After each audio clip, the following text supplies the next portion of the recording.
Tim Johnson is here. He is a president and also a coach with the River Valley Trap Club.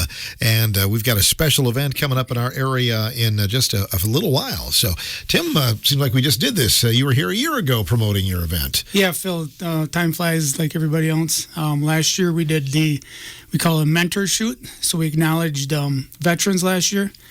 And our shooters went out on the street and asked the veterans that they know to come out and pair up with them for the day for a 25-bird shoot, and it went over well. So this year we want to switch it up a little bit, and we're going to acknowledge and send our appreciation out to the first responders from the area. What we figure is the least we can do on our end. They spend so many hours and so much time throughout the year to be available for anybody that needs their help. And so it's our way of giving back and saying thank you.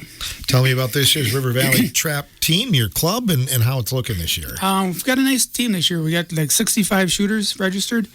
We're down a little bit from years past, but that 65 or 64, is a nice number, nice round figure. That's a nice split between male and female, which we really like to see. We've got a lot of underclassmen that are coming along really nice. We've got some upperclassmen that are shooting very well for us. Do you co-op with any other school district for this? Currently, no. We have, in the past, we've had some other students from other schools that have shot with us, but those schools have since started their own teams. So those kids went to that school this year. Currently, it's all River Valley students that are shooting with us. And what ages, what grades are we talking, Tim? Grades 6 through 12, and they have to have hunter safety prior to starting with us. And they get a great opportunity. How many times do you go out and have events and competitions? Well, so we shoot 5 weeks of league, and then we have some practices. So we already started our 5-week league now. And then that leads up to the June state event, which is in the north central part of the state in Rome. I have to wonder with the coaches, do you get out there and try to show them how it's done and then get showed up by some of the students sometimes or not? Yeah, I don't even want to go up against some of these kids because they make me look pretty pathetic, really.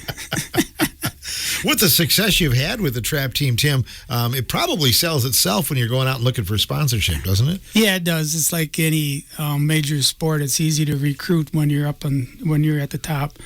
We've had really good success. We've got a great team of coaches that have been around since the beginning, and we've got a lot of awards and conference championships, a state title on the wall to prove it, to back it up. So there's a lot of kids want to come out and join it just because of the success we've had. Do you have potential this year to maybe make that run?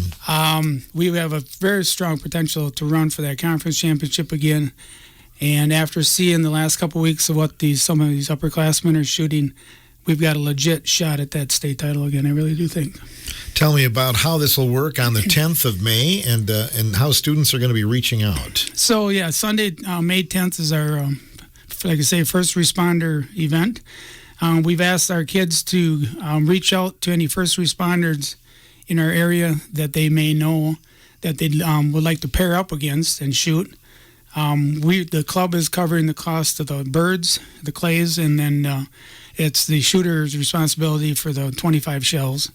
So we've asked them to go out and find a first responder to pair up with.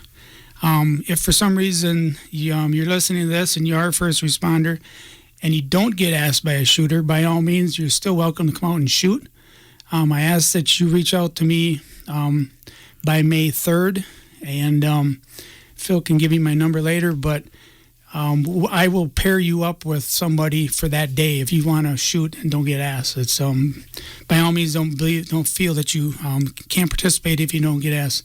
And then if you don't want to shoot but still want to come out and see what's going on, visit with us for the day, we would love to have you as a first responder come out.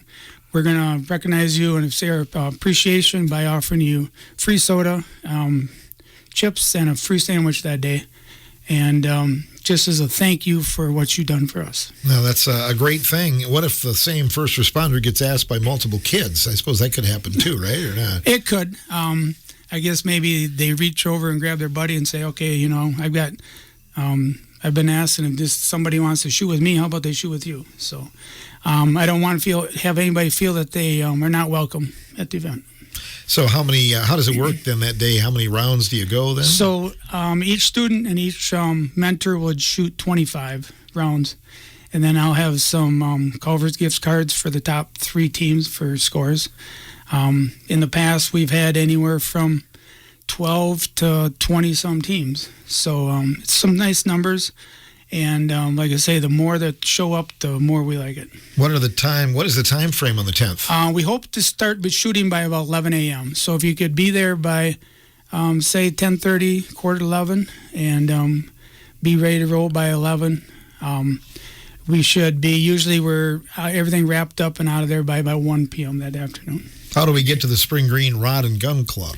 So it's on County G, just north of Spring Green. If you're coming in from the Richmond Center area, Highway 14, go to the stoplights by Quick Trip and take a left and follow that north for about a quarter mile and take another another left. And the club will be on your right-hand side on County G there. So real easy to get to, well marked, well signed, and we'd love to see you out there.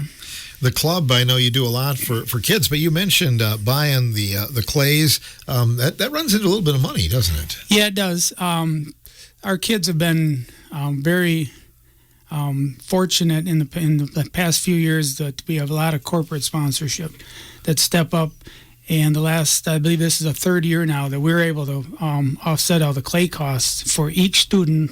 This year is 64 for 6 weeks of our season. So that's all due to corporate sponsorship, and we've got a local business that has a rabbit hunt each year. They contribute very nicely to us, so it helps reduce some of the costs from the students. So they are just they have to bring their own shells, which still adds up in cost-wise, obviously. Somebody has to go out and recruit some sponsorship though during the year.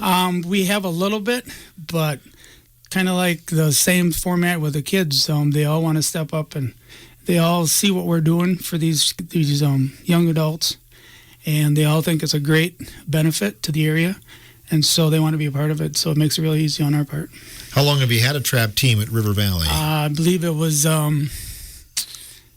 I'm putting you on the spot here, Tim. Date me here. I believe it was like let's see, 2019. No, I'm sorry. I can't remember, honestly, Phil. Wow. I should know. We're in about the 12th year or so, something like that. So I should have had it written down. I have it written down somewhere, but my apologies. No worries. But I'm sure you have some people that were members of the team that come back and help. There's still, I believe we had about 6 coaches that are the original part of it still. That's impressive. So, yeah, when they hear this, they're going to say, I can't believe you didn't know the day. You had a really successful event last year, Tim. Tell me about how that went when you were honoring veterans. We had a nice turnout, like I mentioned earlier. We had, I can't remember the exact number that shot, but we had a lot of veterans that just came out and partook in the complimentary sandwich and so on. We were able to get some veterans that were not signed up for the honor flight. They were able to sign up for future flights. And it was a very informative day. Shared a lot of information with that flight from a local organizer here in town. She was very appreciative of what we did, and it went over very well. Spectators are welcome if you're not a first responder, you're not a shooter, but it's fun to watch. By all means, yeah. And any other day that we're shooting, we shoot at about 9 a.m. each Sunday for the next 4 weeks now. You're more than welcome to come out and just sit and watch what's going on and see all the kids shooting some really nice scores. When you're shooting in the conference, you must go to other clubs, don't you? Well, that's one advantage of this. We're always at home, so the scoring is on an honor system, and so we score our own kids, obviously, and then we enter them into the statewide scoring system each week, and it's updated. But the only traveling we do will be the state event in June. That works out well that you're not on a Sunday going a couple hours away or something. Yeah, it does. Yeah, it saves a lot of travel time for parents. Good deal. Anything else you want to add about the event on the 10th, Tim? I don't believe so. I just want to say thank you publicly to your station and what you do for us each year, helping get this word out and promoting our organization. No problem. We hope it goes well. We'll pray for good weather for you, too. Yes. Well, always dry, and the less wind, the better. Absolutely. Thanks, Tim. Thanks for stopping by. Thank you, Phil. Tim Johnson representing the River Valley Trap Club. Again, that event is coming up, honoring first responders. It's on Sunday, May 10th at the Spring Green Rod and Gun Club.